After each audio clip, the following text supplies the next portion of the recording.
Kumusta mga kababayan? Ito na nga, VP Inday Sara Duterte opisyal na pong naghain ng reklamong perjury laban kay Ramil Madriaga mga kabayan. Nako po, nanumpa na po si Madam VP kabayan. Tila, eto na, makukulong na talaga itong si Ramil na silungaling mga kababayan, di po ba? At eto naman po mga kabayan yung buwelta ng abogado ni VP Inday Sara sa inihaing kaso nila kay Madriaga kabayan na hindi pwedeng walang managot or hindi pwedeng hindi managot itong si Madriaga kabayan sa mga kasinungalingan niyang ipinupukol sa ating mahal na VP Inday kabayan. At itong abogado niya kabayan inako po, talagang magaling to kasi anak pala to ni Attorney Sal Panelo kabayan. Naku po, ang tindi nito. Okay, for the longest time, the Vice President has been content to just deny the allegations against her and to wait for the proper forum to answer the charges. She believes that there are more important things to do for the country, so she focused her energies on serving the Filipino people and focusing on her duties and obligations as Vice President and as erstwhile Secretary of Education, as well as her duties to her family as mother and daughter. But today marks a turning point as she has embraced her responsibility to continue the tapang and malasakit in Philippine government. She has also accepted her duty to hold accountable those who spread lies and misinformation, to curb the will of the electorate, and to propagate themselves in power at the people's expense. Tama. So gaya nga ng sabi niya, hindi pwedeng walang managot. Yun. So that's why today she filed a criminal complaint for perjury against Ramil Madriaga, arising from the malicious and false statements of Ramil Madriaga in his affidavit dated November 29, 2025. So anong nakalagay sa complaint affidavit? Pinapatunayan dito sa complaint affidavit na hindi magkakilala si VP Sara at itong si Ramil Madriaga. Wala silang personal o professional na relasyon. At hindi rin totoo yung mga kwento ni Ramil Madriaga tungkol sa mga posisyon niya sa PSG, sa VP-SPG, sa DepEd at sa OVP. Kaya imposible yung pinaparatang niya laban kay VP Sara. Tama. So we are confident that this is more than sufficient to for the prosecutors to find probable cause and to determine that there is reasonable certainty of conviction. VP Sara was accompanied today by 5 witnesses, including 2 former PSG commanders who have testified that they don't know any Ramil Madriaga that served in the Nako. PSG.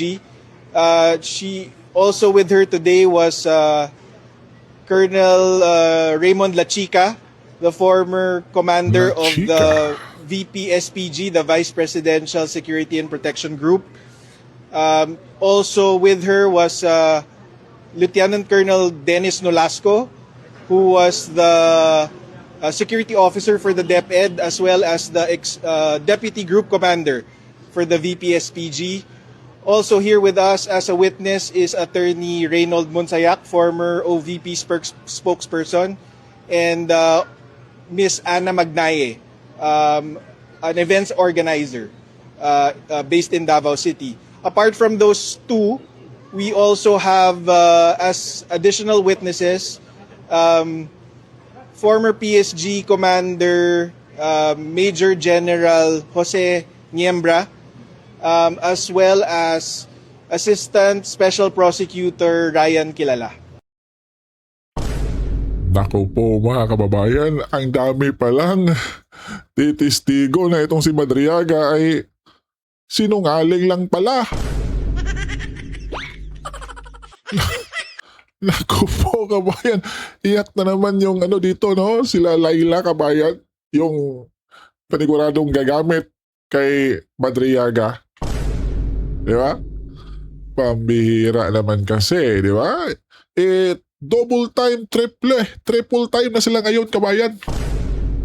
Di ba? Wala na silang pakialam ngayon sa isyu ng bansa na mga kabayan.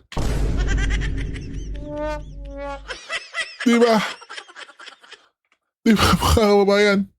Di ba? Patawa-tawa lang tayo dito pero deep inside kabayan, nalulungkot tayo. Kasi alam nyo naman yung sigalot sa gitnang silangan mga kababayan, di po ba? Tapos, yung ating bansang Pilipinas, ay nako po,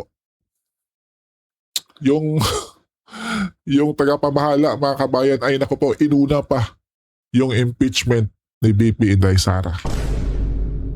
Di ba? Di ba? Wala silang pake mga kababayan sa nangyari. Pambihira. Basta lang itong si BP Inday ay hindi makatakbo ngayong 2028. Di po ba kabayan? Yun lang naman yung ano nila.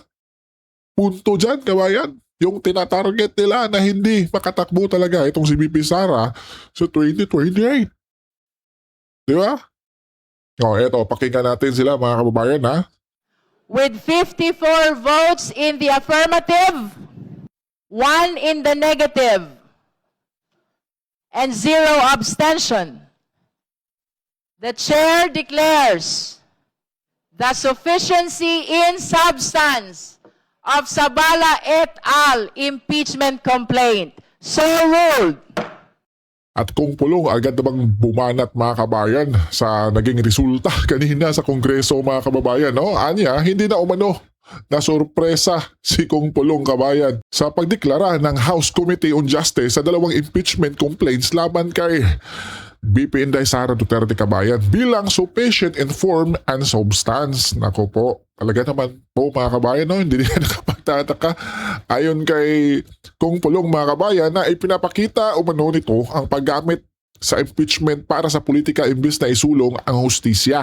O tama, sinaluduhan naman niya si 4th District Quezon Representative Bong Suntay kabayan na nag-iisang bumoto kontra sa mga reklamo nito kay BP Inday kabayan. Di po ba? Tapos ngayon, itong si Kong Suntay mga kabayan ay, di ba, inulan ng pambabatikos ngayon kabayan. Di ba? Dahil sa kanyang pinahayag kahapon o kay Misaad Cortez mga kababayan, which is ang daming nasaktan di umano. Pero specific tayo mga kababayan na ang daming nasaktang kakamping yan, panigurado kabayan. Di po ba? Di ba? Grabe yan sila kabayan. Pag isang DDS or kumampi sa mga Duterte kabayan ay tila may sa tingin nila ay nagkamali, ay nako, babakbakan ka talaga yan kabayan. Panigurado yan. Di po ba? Di ba? Na mainstream media pa? Oh. Ang bihira. Tingnan natin yung mga pautot nila dito, kabayan. We already voted on the Boto na nga sila. sufficiency in substance.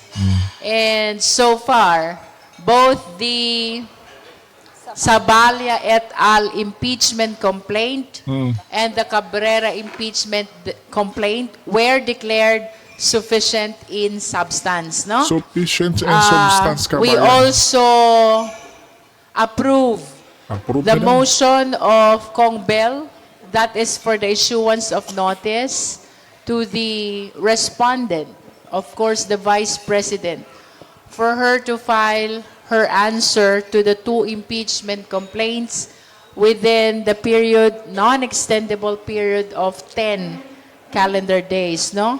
So, this is supposed to be furnished to the complainant. And from the date of receipt by the complainant of this answer, she is given a period of 3 calendar days to file a reply.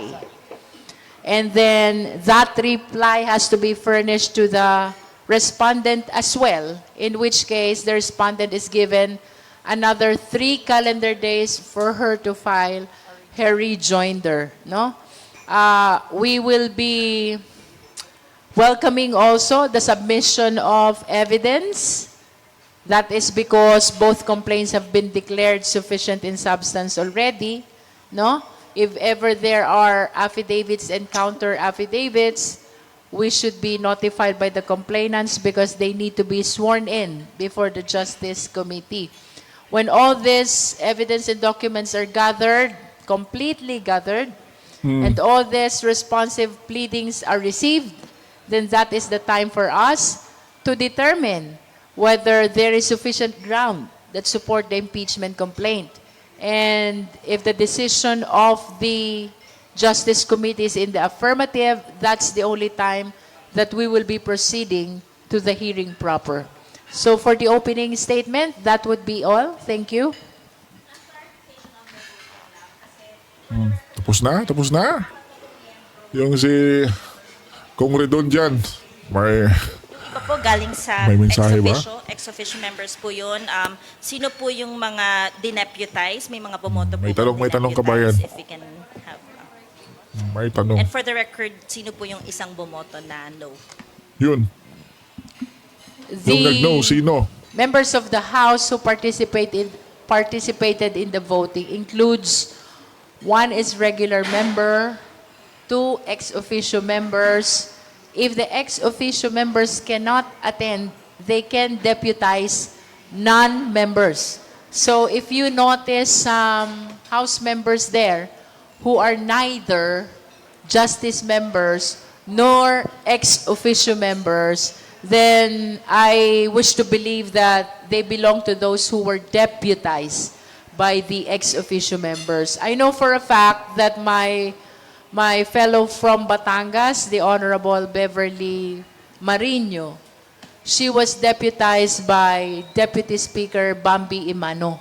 No, I am just not certain about the ex-officio members who deputized the non-members, but the COMSEC has a complete copy of the deputization letter that gives them the authority to participate and vote. The only one who casted a no vote is Sino yan? Congressman Bong Sontay. Yung The rest of those who participated, including Kong Rufus Rodriguez, voted in favor of the motion. Were you surprised with his vote? Yes, I was. Because all his manifestations were apparently not in favor of the sufficiency, and that is why it is really surprising to see him voting in favor of the sufficiency. Mapalo up lang po dun kasi regular members po ng House Legislative is 40 and 54 po yung nag-vote. So 14 more or less ang deputized by the ex-official members. The ex-officio members, the ex-officio members include the speaker, the deputy speakers, the senior deputy majority leader, and the deputy majority leaders. So a lot of them attended, and when the ex-officio members are present, their attendance is counted and their vote is counted as well. Sorry, second question lang po. Doon po ba sa hearing proper, doon na yung time na i-consolidate yung third and fourth impeachment complaint? I am inclined to believe that the consolidation will happen after the determination of the existence of probable cause. And that is the last step, the 5th step before we go to the plenary. So it will be Step daw tackled one yun, by kabayan. one pa rin po, yung pong mga grounds, pagka sa hearing proper. Separately- Well, what's gonna happen is, just like in the notice, we will be attaching both impeachment complaints, the third and the fourth, no? So it will be up to the respondent on how he is going to respond to all the allegations therein.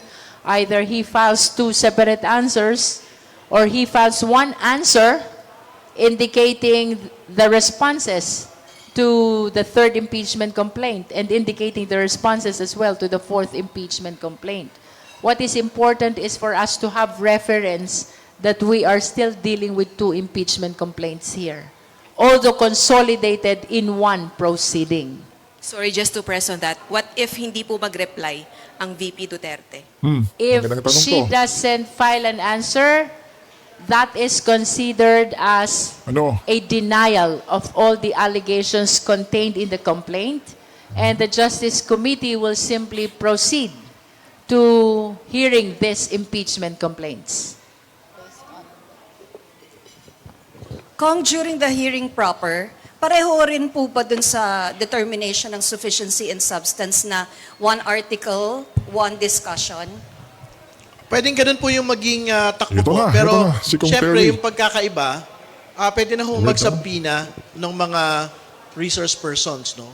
So yung pong mga napangalanan doon po sa mga impeachment complaints, yung mga dagdag pa hong mga personalidad, yung pong mga dagdag pong mga dokumento. So halimbawa, kanina po, yung pong mga SALN, pinag-uusapan kanina, so pwede hong i-request po ito mula sa Office of the Ombudsman, pwede pong itong i-request din sa Davao City Hall para po doon sa mga previous SALNs ng atin pong Vice Presidente nung siya po ay nasa Davao City pa. So, lahat po yan po yung magiging malaking pagkakaiba dahil pagtalakay na po ito ng mga aktual pong mga facts, meron na pong mga testimonya at dokumentong kukunin mula sa mga tao at mga opisina.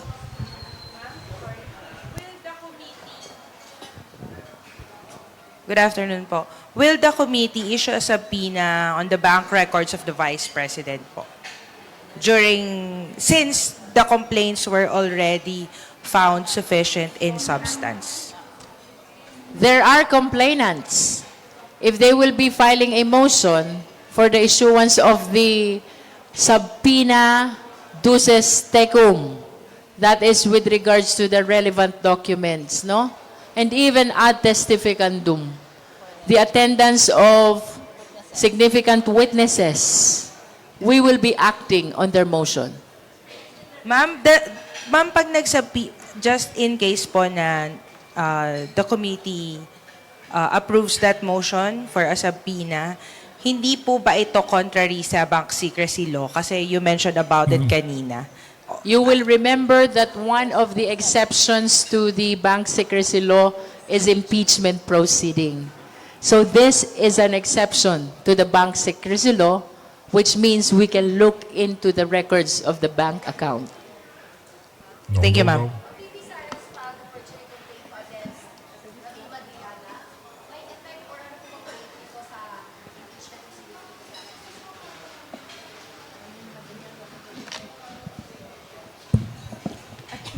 Well, I don't think meron pong effect ito doon sa impeachment proceedings kasi most certainly isa sa ho talaga si Ramil Madiaga to prove the Tara, truth si of Ramil his Kabayan. affidavit. No? And again, babalikan po natin yung mga nabasa ho nating mga defenses patungkol po kay Mr. Madriaga.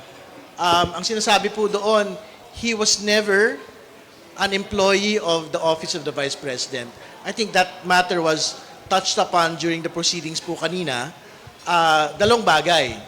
Yung po mga contracts of service, tsaka mga job, anong tawag dito? Job order contracts po sa gobyerno, technically hindi po yan mga empleyado ng mga opisina ng burokrasya.